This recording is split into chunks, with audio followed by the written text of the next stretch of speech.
હર હર મહાદેવ, હરિઓમ, જય માતાજી। આજે તો આપણે 7 વાગ્યામાં વાડી આવી ગયા, તો રોજ 8 વાગે આવી, કારણ કે દેવાંશીને પપ્પાને જવું છે રાજકોટ મરચું પાવડર મૂકવા। ત્યાંથી જ આપણું કુરિયર બધું થાય રાજકોટથી, જેમ પોર થતું હતું એમ।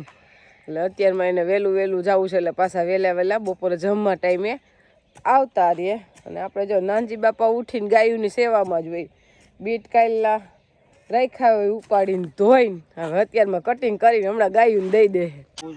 જો અત્યારમાં એને પાછા આવી રીતના કટિંગ કરીને ખવડાવવા પડે, ને ધોઈને ધૂળ ન જ આવી તો એને ન હાલે, ધૂળ જઈને તો અત્યારે તગારામાં થોડા થોડા બધાને મૂકી દે।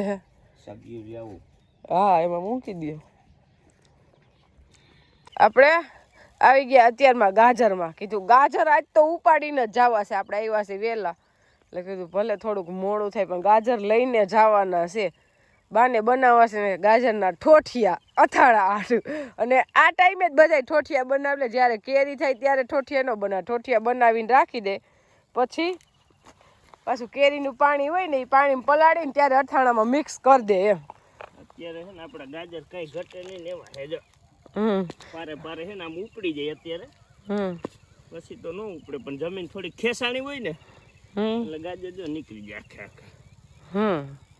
અને ગાજર આપણે કઈ બહુ ઝાઝા છે નહીં, જો આમને પાછા પરિયાણ કરતા રહેવું તો નાનજી બાપા ગાયું ખવડાવ દે તો વધશે નહીં, તો બા કે તમને કીધું તું લઈ આવ્યા જ નહીં એમ।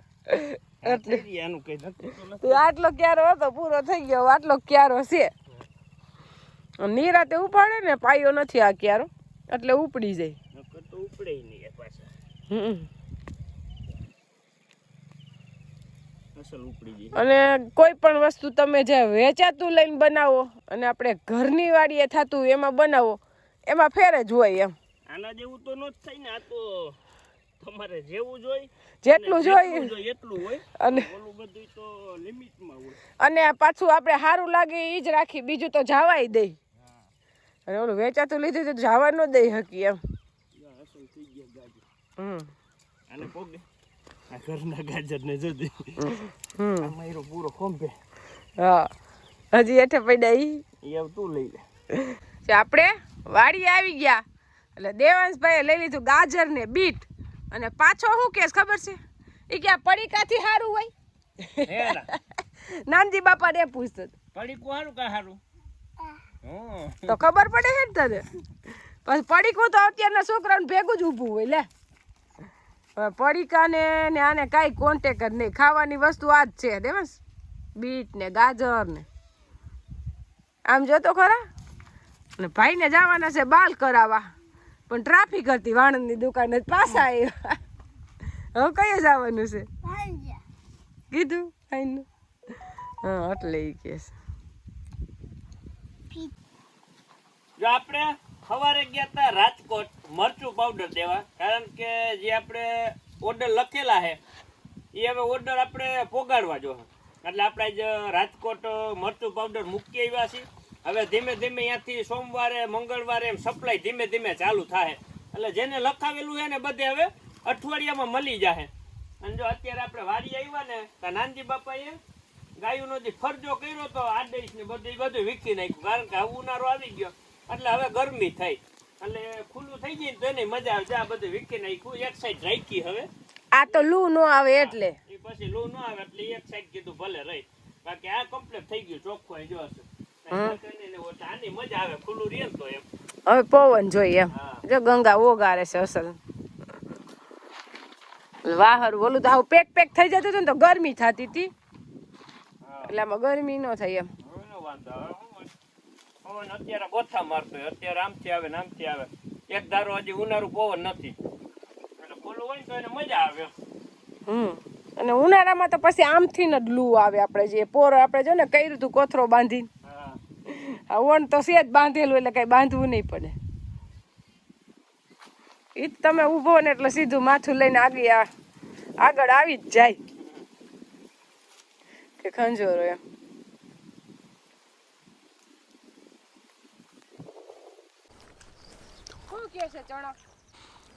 જો આપણે હળિયાપટ્ટી કરી પણ તેમ છતાંય ચણામાં આટો મારવા તો આવવું પડે, કારણ કે બધે જાવું આવવું એ ફરજિયાત છે, ધંધો કરવો એ જરૂરી છે, પણ આ આપણો ધંધો જ છે એટલે આમાંય ધ્યાન દેવું પડે. એવું ન હોય કે રાજકોટ જવું ને પોરબંદર જવું ને બધે જવામાં હળિયાપટ્ટી કરી તો અહીંયા ન આવી, કારણ કે અહીંયા પાછું આટો મારવા તો આવું ભલે હાઈ જાય આવી.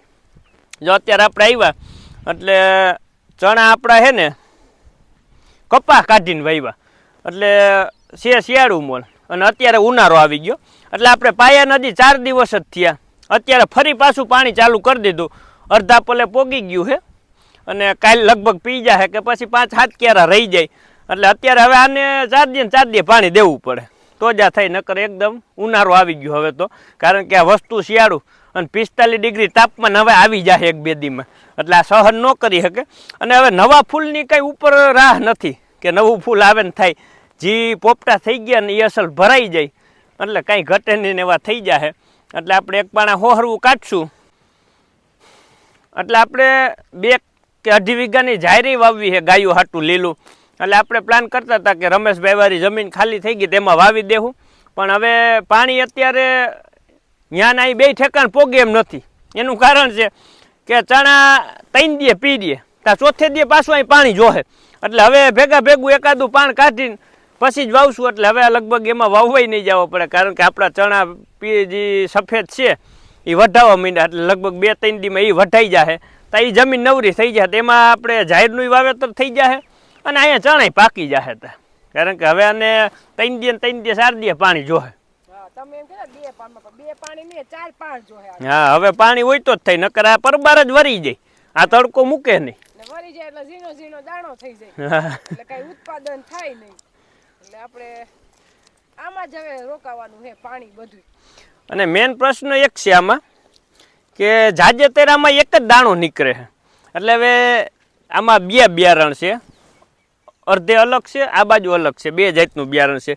એટલે ત્યાં જોવું ને આપણે પછી ખબર પડશે કે બિયારણમાં ફેર છે કે પછી વાતાવરણ હિસાબે એક દાણો ભરાણો છે, કારણ કે શિયાળું વાતાવરણ નથી એની હિસાબે એવું છે કે પછી બિયારણ જ એવું છે, કારણ કે આમ એક જ દાણો નીકળે છે.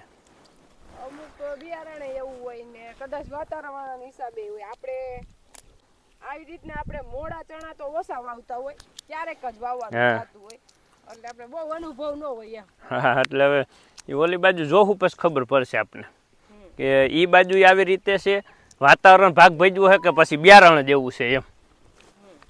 આમાં બધે એક જ દાણો છે, નકર આમાં તો 2-3 ની સંખ્યા હોય, 20% તો 3 ની સંખ્યા હોય, એને બદલે એક જ નીકળે. જો આમાં 2 નીકળ્યા, આમાંય 2 નીકળે ભાઈ ગયા, આમાંય 2 નીકળે. તો હવે તમારું ખોટું અડધો અરજ છે. ના આમાંય 2 નીકળે. 4 પહેલા તો એમાં 2 નીકળ્યા. ઈ આખો એક છોડવો જ નોખો આવી ગયો તો પાકું. ચણાની રોનક એકદમ સારી છે ને, જો એમાં વરી જાય ને કઈ થાય નહીં તો આપણી મહેનત બેકાર જાય.